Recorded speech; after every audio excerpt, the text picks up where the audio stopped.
the incredible work that's going into that neural network, it's learning fast. Autonomy is still very, very hard. We don't actually know how hard it is fully, of course. You look at at most problems you tackle, this one included, with an exponential lens. But even with an exponential improvement, things can take longer than expected sometimes. So where does Tesla currently stand on its quest for full autonomy? What's your sense? When can we see successful deployment of full autonomy? Well, on the highway already, the probability of intervention is extremely low. Yes. So for highway autonomy,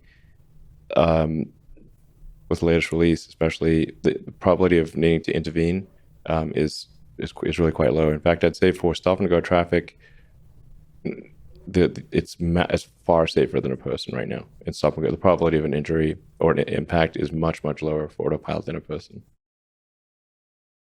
And then with navigating autopilot, it can change lanes, take highway interchanges, and then we're coming at it from the other direction, which is low speed, full autonomy. And in a way, this is it's like how does a person learn to drive? You learn to drive in the parking lot. First time you learned to drive probably wasn't jumping on Market Street in San Francisco. That'd be crazy.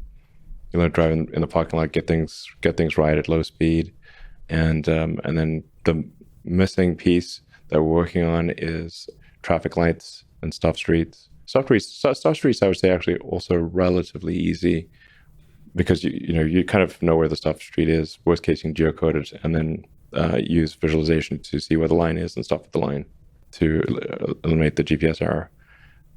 So I'd say there's probably complex traffic lights and very windy roads are the two things that need to get solved. What's harder, perception or control for these problems? So being able to perfectly perceive everything, or figuring out a plan once you perceive everything, how to interact with all the agents in the environment. In your sense, from a learning perspective, is perception or action harder in that giant, beautiful, multitask learning neural network? The hardest thing is having an accurate representation of the physical objects in vector space.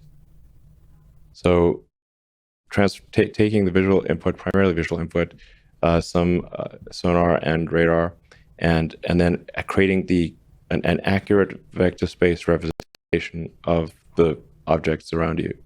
Once you have an accurate vector space representation, the planning and control is relatively easier. That is relatively easy. Basically, once you have accurate vector space representation, then you're kind of like a video game, like cars in like Grand Theft Auto or something. Like they work pretty well. They drive down the road. They don't crash, pretty much unless you crash into them. That's because they've got an accurate vector space representation of where the cars are, and then they're rendering that as the output.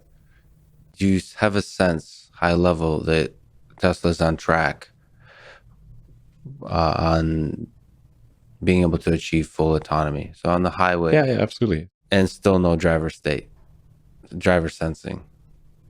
And we have driver sensing with torque on the wheel. That's right. Yeah. By the way, just a quick comment on karaoke. Most people think it's fun, but I also think it is a driving feature. I've been saying for a long time, singing in the car is really good for attention management and vigilance management. That's right. Tesla karaoke, is great. It's one of the most fun features of the car. Do you think of a connection between fun and safety sometimes? Yeah, if you can do both at the same time, that's great.